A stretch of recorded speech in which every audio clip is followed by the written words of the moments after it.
Wait, not yet. Give it a second here because it's always like one, and then it waits for like 5 seconds, and it's like what? All right, hey everybody, we are here with one of the OGs of podcasting. No, it's not Adam Curry. I honestly, I like Adam, but he scares me. So I got the nicer one. I got Evo Terra. Evo, how's it going today, buddy? Hey, Seth. Thanks for having me. Yeah, I do strive to be nicer than Adam, if at all possible. Yeah, I mean Adam's funny, but he's Adam, and we're gonna leave it at that. Very true. Very true. All right, so I'm counting in 3, 2, 1. Hey everyone, and welcome to another edition of the Entrepreneurs Enigma podcast. I'm Seth. With me is I have an OG of podcasting, not Adam Curry, but Evo Terra. Evo is the voice behind Podcast Pontifications. He is the chief bottle washer. I know it's kind of a cliche now of Simpler Media. He is a man about town in the podcast world. If you don't listen to Podcast Pontifications, you really need to. The insights he puts out are simply fantastic. And he's got a good voice. And you kind of need that. Like, I don't have the best voice for podcasting, but whatever. But like, he has a voice that you just want to listen to. And you get 10 minutes a day, except for Thursday. Wait, does it end on Thursdays or is it Thursday, Friday? Yeah, Monday through Thursday. That's smart. I like when people like don't commit themselves to they do daily to an extent. Like I know Morning Stream with Scott Johnson, Brian Ibbett, they do to Thursday. And then for the patrons, they do an extra one. But you know. So Evo, I guess let's start at the beginning. Who are you and why do we care? That's a great question. And I could get very existential on you, but let's keep it simple into podcasting if we shall. So I've been podcasting since the beginning, since 2004, October 14th, 2004. So to be exact, just about my 17th year anniversary by the time this thing is airing. So happy anniversary to me, I suppose. Yay! And I've done a lot in the podcasting space. I've been either the host or the co-host of something like 20 different podcasts during my tenure. As you mentioned, I run a podcast consultancy called Simpler Media. And for the podcasting community, my give back is I do this show called Podcast Pontifications, where I talk about the future of podcasting and ways that we working podcasters can make podcasting better. It's fantastic. I just put it at the bottom of the screen for those who are watching us live or catching this videoed version. Videoed, that's a verb, I think. Sure, you can verbifize anything. Exactly. I make up words all the time. Just ask my wife. But anyhow, check it out at podcastpontifications.com. But so, Evo, pre-podcasting, if there's such a thing, how did you get into like how did you find your way to podcasting? I mean, that early. You know, it was an accident, like many things. You know, a happy accident, serendipity, whatever you want to call it. Back in 2002, I got introduced to a guy who was doing an internet radio show, and he needed a co-host. And I decided to join because it sounded like a fun thing to do. I hadn't been involved in audio production in a number of years, but it was fun. And what my partner was really good at was calling up authors and asking if we could interview them about their latest book. So I've had the privilege of interviewing sci-fi greats like Ray Bradbury, Sir Arthur C. Clarke, and hundreds of others that I've made friends with over the years. So we were doing that as an internet radio show back in 2002. So when podcasting happened, it was a very simple process for us. I was mostly in charge of the technical aspects like the website and RSS feeds. So I just kind of hacked together the pieces necessary, and we hit podcasting in October of 2004 with something like 200 episodes in our back catalog. So we kind of cheated, I guess is one way to look at it. Or you did it the way that people are realizing they need to do it now. Yeah. Is to batch like 4. Well, all right. Now 200 is a little excessive. I'll give you that. But batch like 3 or 4 and then launch, so that you can so that you kind of have a buffer. I've never done that in the 10 years I've been doing podcasting. I start and I'm like, oh, I should have probably put a buffer in here. And I think I'm on my sixth podcast of some sort, and I still haven't learned my lesson. Yeah. That's sometimes, you know, the lesson we know certain things, but the things that we do, you know, the great thing about knowing what you're doing in podcasting is, you know, if you and I wanted to, we could launch a podcast this afternoon. And Yeah. we know all the things necessary to do that. But you and I both also know that that's not very sustainable. So No. when I'm working with other businesses that want a podcast, I counsel them to not do that. They all want to move really fast, but Oh, I it's tell them exciting. it's exciting, but we also want to get past excitement and be in sustainability. So can we take a couple of months to really plan this out? Would be a really good idea. It's a shiny object syndrome that I suffer from. I'm like, I'm with you. ooh, new idea. Let me just run with it. Usually Mm-hmm. then as I'm running, I'm taking notes as I go. Kind of like working on the plane as it's flying. Kind of. Yeah, idea. yeah. Well, I mean, how many different domain names do you own? Do you know? Oh my god. Yeah. 60 or 70. Yeah, that's my number. I was over 100 at one time, but I finally got rid of some. Although I think I'm starting to edge back up there again. So Every little idea. I had podcast directory of something, and then I discovered, wait, there's Podchaser. They're doing exactly because I was getting kicked off of Apple, and I'm like, there's gonna be something else. And then there's as speaking of Adam Curry, there's the podcast index. So I'm like, all right. And then they just came up for renewal. I'm like, yeah, I'll see those later. Yeah, that's me. Some things are on automatic renewal. I'll have until I die. But some things are just like, no, I will buy that for the year or two. And when it comes up again, we'll see if anything happened. And oftentimes it doesn't. Yeah. And they're so darn cheap. That's the thing. So I mean, it's just $6. grab the name and so many of them, right? We don't have to rush to get our .coms anymore. Now that we have all these generic top level domains, like I'm a big fan podcast of XYZ and of media and FM, and I even have a WTF domain. But you figured out a way to use one of those. That's awesome. Make it clever. I had XYZ. We have an FM for the other podcasts that I do. Mm-hmm. But those are expensive because I think that's FMs actually are expensive. I think because they're actually country codes. I think it's Federated something in Micronesia or something like Micronesia or Macedonia or something like that. But it's something like that, And I tend to pride myself on knowing what suffixes are and what they mean, because you don't want to grab one that doesn't make sense, And, yeah, exactly. Like .su doesn't, .su still exists. Soviet Union. Mm-hmm. Their .su still exists, but you don't want that one. No, probably not. Well, unless you want to. I'm not. No judgment. Who knows? Hey, yeah. Whatever. That's up to you. I'll let you make those decisions. Red Scare.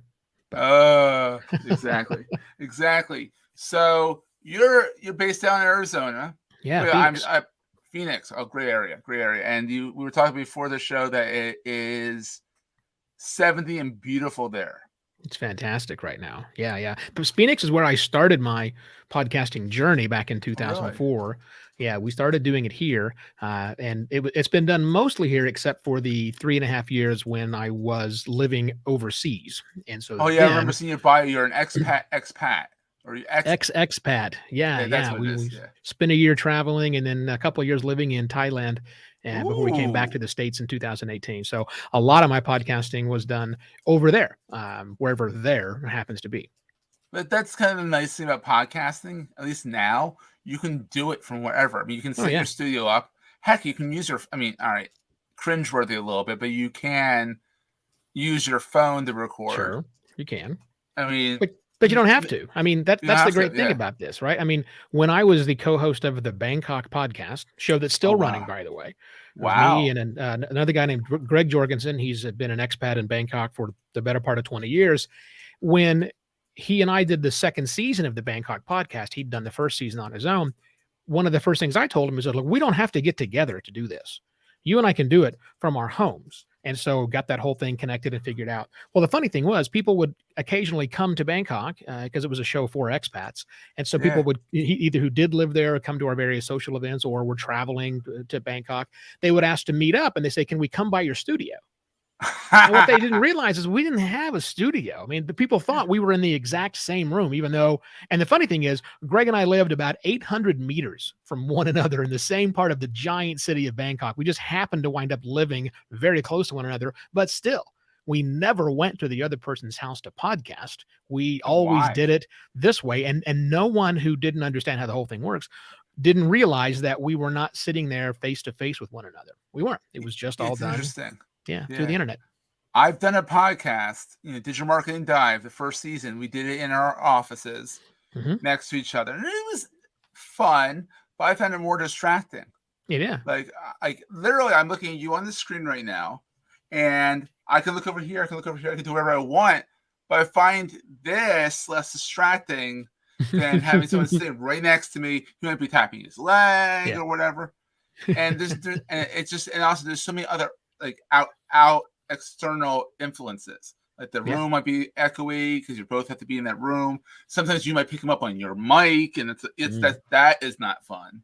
No, double whoever it is. So, exactly. Yeah, that cross chalk is not good. Yeah, I've been through a lot of different scenarios. When we first started doing the radio show, it was my partner and I side by side. Then I moved away, and so we were doing some things remotely. Well, then we got actually a real live gig on a real live radio show. So we went into the radio station, and we had our own producer, which was very strange for my partner Mike, because he was always the producer. He sat in front of the big control board and managed, all of the sound and stuff, while my job was to run the show. Well, now we get to this radio station. He doesn't have anything to do. He do with his hands? Yeah, right. He's just kind of sitting there, and I'm running the show, working with the board op on the inside, and so it was a very odd feeling for him. And yeah, I've done things remote. I've done a lot of things as you travel, doing live interviews and stuff, and remotely. So one of the things about being a podcaster is to be a well-rounded podcaster, you need to be comfortable in a lot of different situations, because you never know what the environment's going to be. But the cool thing is we can probably make our way through it. Absolutely. Now, I know a lot of podcasters aren't journalists, but it sounds like you were a journalist, sort of. Like, were you a journalist beforehand, or like, I wouldn't consider myself a journalist. No, I have no formal journalistic training. I tried my hand at a journalistic style of podcasting in 2014 when my wife and I decided to go travel. That's when Startup from Gimlet was very popular, and I said, hey, I want to do the similar thing. I want to document our decision to leave the country and where we go in a journalistic style, doing this without any journalistic training whatsoever. But we did it. I learned a lot of just by doing it individually. And one of the things I learned is I'm not a good journalist.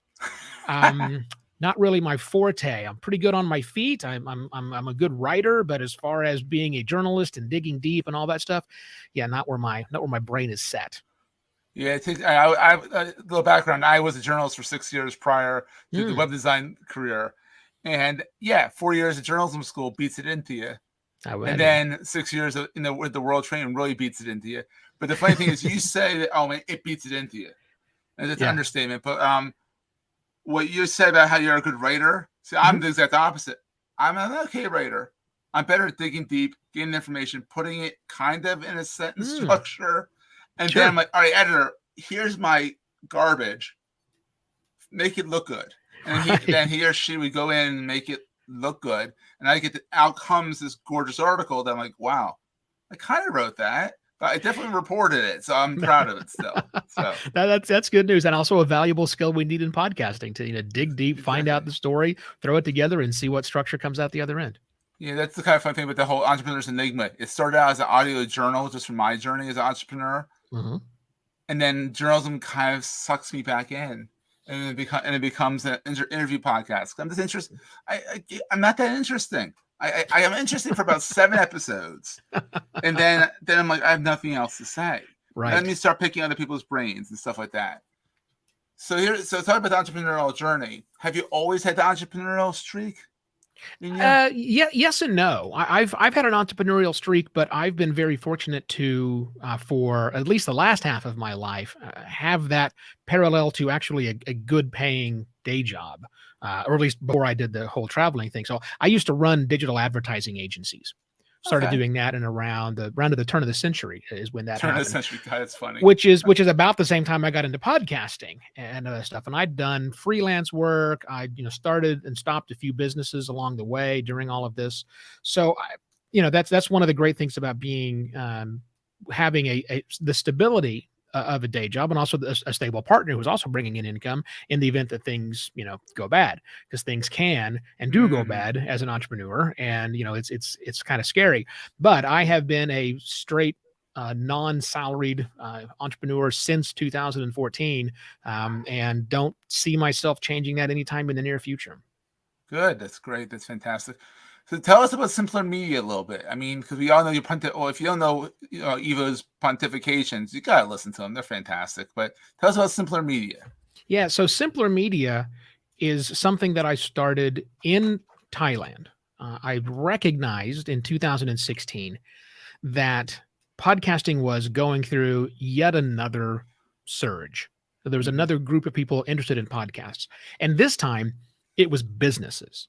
It was business owners who were looking at podcasting saying, that's what we need to do. Well, I remembered back 10 years prior to that when businesses said, you know, I walk around the halls of our business here and I see my people on Facebook all day long. I guess we need to get a social media presence because that's where the conversations are happening.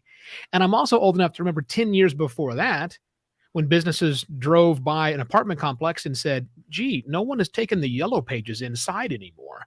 I wonder how they're researching companies. Oh, they're using the internet. So we need to have a website. What's this newfangled thing? Yeah, this newfangled thing, the internet. So, you know, that's it. You know, the 10-year cycle, and that 10-year cycle now is podcasting, and businesses are interested in podcasting. Well, you know, as a person who used to run digital advertising agencies, I know that businesses are very happy to pay money to capable people to do things the business could do, but the business has other things to do, like, you know, stay in business. So that's why I started Simpler Media. I bill it as my clients' outsource or in-house, but really outsourced podcasting department. They've got a budget, they've got an idea, but they don't have any ability to execute it and know what they want to do. So that's why they come to us. We'll figure out a way to make them have a great sounding podcast where they get out there on the internet and start really bringing people in, talking to customers, talking to employees. We do some internal podcasting, lots of things like that. So business-focused podcast consulting is what we do at Simpler Media. I love it. I love it. So it's really what business owners have to realize is that you do what you're good at and you hire for the rest. Yeah.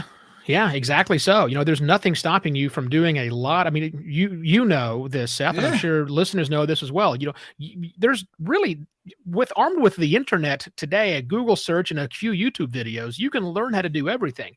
But businesses don't want to learn how to code a website. Oh God, no. Or how to code a virtual assistant now that runs in a chat window, right? All these things are now done for you. Just, you know, grab and plug and play. And that's where podcasting is today. Hey, we want to have a podcast. We've got great ideas, but do I want to know about the vagaries of, you know, how many LUFs should I export it at? And, you know, which particular hosting company should we use? And what's the right format? And no, you don't want to do those things. You just want to get in and get it done. So that's what we do. Okay, that's awesome. And then, so on one of your shows, you mentioned a few of your shows. You mentioned advancing podcasting.xyz. There's the XYZ right there. There you go. And it took 2 episodes for me to remember it, to log in and go on, because, you know, apparently advancing podcasting is not a memorable name. No, it's not. It's generic, but it's advancing. What are you doing? You're advancing podcasting. So that's your online community. Tell us a little bit about that. When did you start that up? Well, I had the idea for the name, I guess, first, Advancing Podcasting, pretty early on, 2019 or so. I had this concept of really working on ways that we could make podcasting better. And you've listened to Podcast Pontifications. You know, I say that over and over and over again, right? This is what we're here to make podcasting better. That's make ourselves better as podcasters or make the overall industry of podcasting better. There's lots of services out there that are making it easy to start a podcast, but there's way too few of us who are thinking about making things better. And so that was the impetus for the idea of advancing podcasting. It's a collective of people, is what I had in my mind, who wanted to further the cause of podcasting, not keep podcasting the way it was in 2006, which a lot of the old school podcasters, that's what they want to do. Podcasting was perfect. 2004, 2006, let's go back to that way. Well, that's never going to happen. The world progresses forward. And so the idea about advancing podcasting is just that. Let's adapt and grow together as we see how the podcasting medium can evolve. I finally decided to make it a Discord server, which is all Advancing Podcasting is. You can go to advancingpodcasting.xyz, sign up, and you're in a Discord server with 100 or so other people who are all working podcasters, serious podcasters. Some of them do podcasting full time. Yeah. Many of them do it as a side hustle. But you're not going to find people who say, "What's the best microphone I should buy?" Because, you know, there's 1,000 places you can answer that. You can get that question answered on the internet. This is much more of a, how do I make my show better? How do I do better things? That's really the whole reason the advancing podcasting community exists. I love it. And the best thing about it is you can build a community, but they won't always come. Clearly, they saw Evo and they're like, he's on to something. Let's come, and they came, and it's great in there. I mean, and of course, Matt Medeiros, who seems to be everywhere, is in there. He's a busy boy, no doubt. He's a busy boy. I just interviewed like a few other people. I'm like, how do I know? Oh, I know you through Matt's podcast. Mm-hmm. Like it's just Matt's everywhere. Hi, Matt. Yeah. This is the second episode. I just said hi, Matt. So hopefully he's listening. Excellent. So, all right, great. I know you do have a hard stop in about 5-10 minutes. Where is the best place for people to find you? I know you have your robot. By the way, I learned that if you go from Instagram to Twitter, it goes from Evo from 2020 to Evo Robot. But then you're without the dash. Where's the best place for people to reach out to you? Yeah, so I like to say that I'm available just about every platform you want to be. But if you really want to engage with me, the place I engage most socially is on Twitter. And it's just Evo Terra, all one word. As you mentioned, Seth, I do have my robot account. When I first started on Twitter back in 2006, whenever it was, a long time ago, I used the underscore, like Evo _Terra. And I also did a few other bad things, like automatically follow everybody else that follows you. So I grew the account pretty quickly, but I also grew bored with the account pretty quickly. So, so several years ago, I went through and I literally unfollowed everyone from that account and created a brand new account, just Evo Terra, all one word, and started over from scratch. And I leave now the Evo _Terra is just an automatic retweeting account. When I occasionally put things on Instagram, it'll retweet those there. Or the very rare time I'll put something on Facebook, it will share that back. So the robot account is there for a mixture of all of my things. But the real me is on Twitter at Evo Terra. I'm also on LinkedIn, same name. I think that's where I found you, on LinkedIn. Probably so. I live in LinkedIn. So this is Evo. Thank you so much for taking time out of your busy day. I really appreciate this. I'm talking to an OG. This is like amazing. This is like, oh wow. And honestly, in my opinion, it's better than talking to Adam Curry. So there you go.